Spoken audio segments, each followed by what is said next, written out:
Good morning বন্ধুরা, welcome back to my channel. আমি Sabita, Kohli war চ্যানেলে তোমাদের সবাইকে স্বাগত। তোমরা সবাই কেমন আছো? আশা করছি সবাই খুব ভালো আছো, সুস্থ আছো। আমরাও ভালো আছি, তবে ভালোর মধ্যেও খারাপ আছি। তো আজকে আমার ভাসুর মারা গিয়েছিল, তার আজকে হচ্ছে একদিন গেছে, আজকে হচ্ছে 2 দিন, আর 2 দিন পড়েছে। তো যে সকাল থেকে ব্লগটা শুরু করছি, আর এখন বেজেছে 6টা। আর সকালে সব কাজ কমপ্লিট হয়ে গেছে, জল টল নিয়ে আসা। তো যে এখন চা বানাবো। তো এখন থেকে তো মানে ওষুধ শুরু, যে আজকে চা বানাবো। তো চিড়ে ভাজা নিয়ে এসেছে, সে চিড়ে ভাজা দিয়ে এখন চা খাবে, সাদা চিড়ে ভাজা। তো ওটাকে বালি দিয়ে ভেজে, দাঁড়িয়ে থেকে ভেজে নিয়ে এসেছে, তার সাথে ছোলা একসাথে ভেজে নিয়ে এসেছে, সেটা এখন খাবো। তো যে আমি চা বানাতে চলে এসেছি রান্না করে। তো লিকার চা এখন খাওয়া যাবে। চাটা এখন বানিয়ে নিই। আর মেয়ে সবাই উঠে গেছে, তো ওখানে বসে আছে। আমি যে চাটা নিয়ে যাই, ওই দেখো বালতিগুলোতে সব জল ভরে রেখেছি। ঘুম থেকে উঠে গিয়ে জলটা ভরে গেলে তো এখনো সমস্যা মানে শেষ হয় না, কবে যে সমস্যার সমাধান হবে জানি না। এই যে এই কৌটো চিড়ে ভাজা নিয়ে এসেছে, এইটা এখন চলে যাবে কম করে 11 দিন। তো চিড়ে ভাজাগুলো দিয়ে দিই, এখন চিড়ে ভাজা দিয়ে লাল চা খাবে। আর এইটা এখন টিফিন খাওয়া বলো, তারপরে আবার 10টার দিকে খাবে যদি মুড়ি টুড়ি খায়। আর যে মেয়ে পড়তে বসেছে, ওরও মন টন ভালো নেই, পড়তে বসবে। বই নামে পড়তে বসে, নিয়ে বসে বসেও ভালো লাগছে না, গা হাত ব্যথা, মাথা ব্যথা, শরীর ভালো লাগছে না, মন ভালো লাগছে না, এই করে ও পড়ে না। শরীরটা মানে মন যদি ভালো না থাকে, কোনো কিছু কাজ করতে ভালো লাগবে? ভালো খেতে ইচ্ছে করবে না, পড়তে ইচ্ছে করবে না, কোনো কাজও করতে হবে, কিন্তু বসে থাকে। চিড়ে ভাজা দিয়ে দিলাম, চিড়ে ভাজা খাচ্ছে, আর আমি মেয়েকেও দিয়ে দিলাম। ওরা গামছাটা পিঠতে বলতে চিড়ে ভাজা সব খাই না, আর কী করে, তাই কদিন খাবে আমি সেই চিন্তা করছি। তো ওকে বললাম তুমি খাও না, এই ভালো লাগে, এই লবণ আছে, সিন্ধুক লবণ, সেটা মাখিয়ে খাও, ভালো লাগে। আর যে লাল চা নিয়ে চলে এসেছি গ্লাসে করে, বেশি বেশি করে চা খাবো, লাল চা। তো দিয়েছি 1 গ্লাস আমার হাজব্যান্ডকে, আর আমি যে একটু নিয়েছি, আর একটু কাপে করে দিয়েছি। আর ও যে চিড়ে ভাজাগুলো খেতে চাইছে না, হাতে নাড়িয়ে যাচ্ছে। আমি বললাম চা দিয়ে ভিজিয়ে খাও। আগে ছোটোবেলাতে এভাবে চায়ের সাথে চিড়ে ভাজা, চাল ভাজা, মুড়ি ভিজিয়ে খেতাম, ভালো লাগতো খেতে। এইগুলো লাল চায়ের সাথে চিড়ে ভাজা বা মুড়ি ভিজিয়ে খেলাম না, সে ছোটোবেলায় দিনের কথা মনে পড়ে। এরকম আমার দিদিমা করে খেতে, তো আমরা ওদের সাথে ওইরকম বাটি নিয়ে চলে আসতাম, আর চাল ভাজা দিয়ে চায়ের সাথে বসে বসে চায়ের সাথে ভিজিয়ে সেই কথাগুলো খুব মনে পড়ে। ওইরকম করে খেলাম, ও খাচ্ছে, আমি শুধু যখন চা খাবো আমি চান টান করে পুজো বলতে যে যেমন আছে গোপাল দেবতাকে খেতে দিতে হবে, পুজো টুজো করবো না, ওদেরকে শুধু খাওয়াবো। ওদেরকে আলাদা সাইড করে রেখেছি, আর অন্য সাথে ওদেরকে মিশাই। হ্যাঁ, ওরা আলাদা আছে। আমরা যখন অসুস্থ হবো, ওরা কি করবো। চাটা খেয়ে নিয়েছি, রান্না বসিয়ে দিয়েছি বাসে।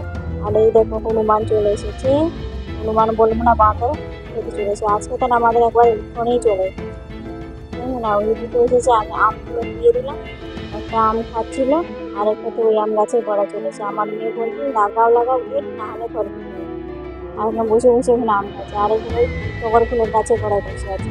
এখানে সেই কলা পচে গেছে, কলা মলা ফেলে দিয়েছিলাম, কলাগুলো। আর এরকম করে 2 জনে তারপরে চলে এলো, দেখো এবার সেই গাছে ওখানে বসলো কিছুক্ষণ পর, ওনার গাছে। আর জামা কাপড় সব মেলা আছে, ভয়ে তো আমার মেয়ে যে দরজা লাগিয়ে দিচ্ছে, তখন ওকে বারান্দা থেকে ঢুকে পড়ছে, বুঝতে পারছো, গাছে উঠে গিয়ে ও থেকে বসে আছে, হাত মিললে বাবা।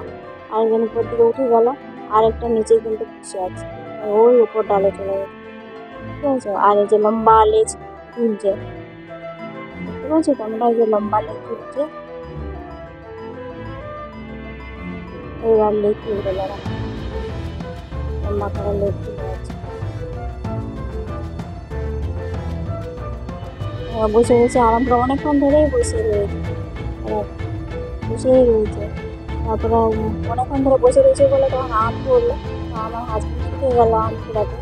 গিয়ে দেখলাম আছে ফুলের গাছ ছিল, যে কড়াইটা ফুলের গাছে টব ছিল সেটাকে ফেলে দিচ্ছে ওরা, গাছে উঠে গিয়ে সেটা তুললো। তারপরে দেখো ওদের কাণ্ড কি করছে, এখানে ওখানে করেছে, এখন লাফাচ্ছে দেখা যাচ্ছে। আর হচ্ছে ওই দেখো আরেকজন একটা বিশাল মানে অনেক বড় একটা আম পেড়ে ওখানে বসে বসে খাচ্ছে, দেখতে পাচ্ছ? ওই দেখো আমি তার জুম করে দেখাচ্ছি, তার গাছে পাতাতে ভরাতে হয়তো বোঝা যাচ্ছে না। আমটা নিয়েছে দিয়ে ওখানে বসে বসে খাচ্ছে আম, বড় দেখে আমটা। আরেকজন এই পাশে নরম চরণ দিচ্ছে, দেখো।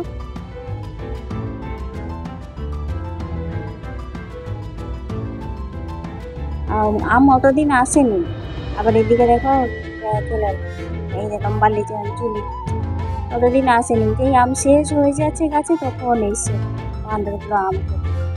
অতদিন হয় ওই পাশে ঘুরে ঘুরে চলে গেছে। আজকে আম নেই আমার কাছে, এখন আম শেষ হয়েছে, এখন বানর এসে আম খেতে আমার থাকা যখন নামবে নাম, কখন চলে গেছে তা জানি। এখানেই ছিল, গেছিলাম আর ওই পাশের বাড়ি ওদের মেয়েটা কাজ করছিল, চিৎকার করছিল বানর বানর করে। আমরা তার ঘরে থেকে গেছি, এই দেখো আমার হাজবেন্ডের আবার কাজ করছে, ওই শলার মতো ওগুলো কিনে নিয়ে এসেছে, কেননা যে এসি আছে না দরজাটা একটু ফাঁকা রয়ে যায়, তখন গেটটা লাগিয়ে রেখে এখানে ফাঁকা থাকে, গরম হাওয়াটা ঢুকে, সেই জন্য সেই সব ব্যবস্থা করছে। শলা কেটে আঠা দিয়ে ওখানে চিপকে দিচ্ছে গাছ, তাহলে শলার সাথে চিপে থাকবে, হবে না, এরকম করছে। ওইটা করেছে যে করে টরে দিয়ে ওইটা হয়ে গেল, চান টান করবে, চান টান করে আবার খেতে হবে।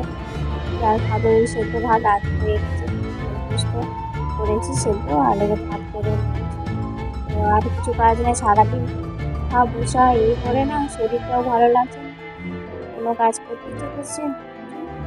এরকম ভাত খাবো, ভাত নিয়ে চলে এসেছি। এই দেখো এই যে আলু পোস্ত করেছি এটা, আর এই যে ওরা লেবু আর একটু দিয়ে খাবে, আর এই যে সিন্ধুক লবণ আছে। আমার তো লেবু তো সহ্য হয় না, লেবু খেলে আমার অ্যাসিড হয়ে যায়, ভাত দিয়ে বলো এমনি দিলাম।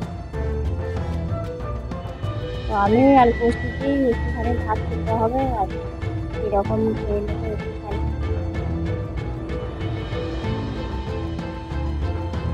আমিও ঠিকঠাক আছে রে, ও লেবু দিয়ে দিয়ে ভাত খেতে হবে, লেবু আর এর মানে ওরা খায় ভালো লাগে, আমার ভালো লাগে না। তো ওই যে ঘিটা হাতে নিয়েছে, হাতগুলো যে সবসময় তেল চ্যাটের মতো ভাবটা চলে আসে, আমার ওটা ভালো লাগে। ওই জন্য আমি ঘি দিয়েও খাবো না, আমি শুধু এমনি পোস্ত দিয়ে ভাত খেয়ে নেবো, ওটা ঘি লেবু ওই যে আলু পোস্ত এই দিয়ে ভাত খাবো। ওদেরকে দিয়ে দিয়েছি, ভাত মাখে শুধু আমার কোনো আসে, লঙ্কা টঙ্কা খেয়ে আনতে বললো, কাঁচা লঙ্কা এনে এখন বুঝে এনে খাবে। ওই ঘিটা ঢেলে দিয়েছে ভাতে, আর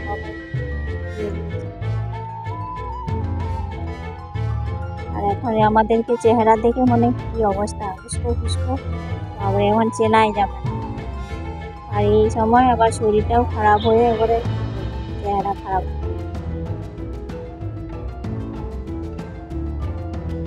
ওই যে লেবু আর ভাত সব মাখিয়ে নিল দিয়ে, আবার বিকেলবেলা ড্রয়িং ক্লাস আছে, খেয়ে দিয়ে ওখানে রেস্ট করবো, আবার ড্রয়িং ক্লাসে যাবো, শেষ করেছিল, তারপরে ড্রয়িং ক্লাসে যাবে। একটা নতুন কিছু নিয়ম দেখেছো, খারাপ সময় এলে মানুষকে কিছু শেখাতেই আসে, নতুন কিছু, তাই না? চিরুনি করা তো যাবে না, তার জন্য কি করেছে, ক্লিপ হয়েছে, ক্যাচার ক্লিপগুলো হয় না, সেটা দাঁড়গুলো দিয়ে চিরুনি করা হচ্ছে। তোমরা কেউ জানো এইভাবে যে করতে হয় বলে? আমার মেয়েও মোবাইল দেখেছিল কোনো একদিন, তা ও জানে বলে ও এখন কাজে লাগাতে পারে। তা আমরাও এখন নতুন একটা জিনিস শিখলাম যে এইভাবে করতে পারবো। তো এখন ড্রয়িং ক্লাস যাবে, রেডি হয়ে গেছে, বারান্দার এখানে চলে এসে তো আমি তালাতে চাবিটা দিয়ে দিচ্ছি, ও খুলে নিয়ে ওর বাবা ওকে দিয়ে গাড়িটা বের করাবে, চলে যাবে। ও আগের সপ্তাহে রবিবারে যায়নি, এবারে ও যাবে না বলছে, না গেলে তোমার ড্রয়িং স্কুলের নাম কেটে দেবে, তাই ও ঠিক আছে তাহলে যাই। এই যে চলে যাচ্ছে বেরিয়ে, দাঁড়িয়ে আছে গাড়ি নিয়ে। ও দাঁড়াতে ওখানে চলে আসবে, চলে যাবে গাড়ি নিয়ে। ওখানে ও দাঁড়িয়ে আছে, ও এবার চলে এসেছে, ও এখন চলে যাবে। আর ভিডিওটা আমিও এখানেই শেষ করে দিই। আর সেরকম কিছু আমাদের দেখার নেই, কাজকর্ম কিছু। ভিডিওটা এখানেই শেষ করছি। ভিডিওটা যদি ভালো লাগে তাহলে আমার চ্যানেলটাকে সাবস্ক্রাইব করে দিও, লাইক করে দিও, আর কমেন্ট করে জানাবে কেমন হয়েছে। তো তখন সবাই ভালো থাকো, সুস্থ থাকো, সাবধানে থাকো এই প্রচণ্ড গরমে। যাতে সবাই ভালো থাকে তার জন্য সবসময় ঘরের মধ্যেই থাকো। আমাদের মতো পরিস্থিতি যেন এখন কারো না হয়, তবে ঠাকুরের কাছে তাই বলছি। তোমরা সবাই ভালো থাকো, সুস্থ। দেখা আছে পরবর্তী, তখন সবাইকে বাই।